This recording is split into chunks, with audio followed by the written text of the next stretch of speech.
রাজশাহীতে শুরু হয়ে গেছে রথের মেলা। তাই কি আর ঘরে বসে থাকা যায়? তাই আমিও চলে গেলাম। পুরনো দিনে যদি ফিরে যেতে চান তাহলে চলে যাবেন এই রথের মেলায়। এখানে মাটির তৈরি এত সুন্দর সুন্দর খেলনা দেখে মনে হচ্ছিল যে আমি সেই আগের দিনগুলোতে ফিরে গিয়েছি।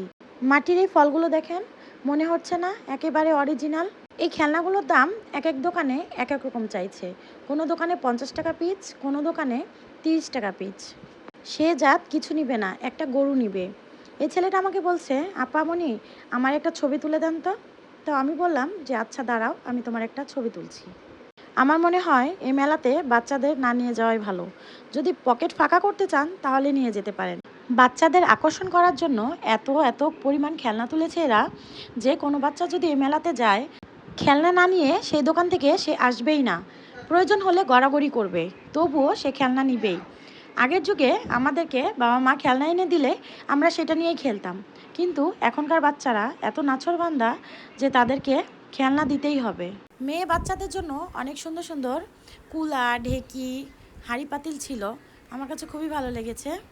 সে জাত এই বাঁশিটা নিয়েছে, আর্জেন্টিনার খেলা আছে যেহেতু সে এই বাঁশিটা বাজাবে।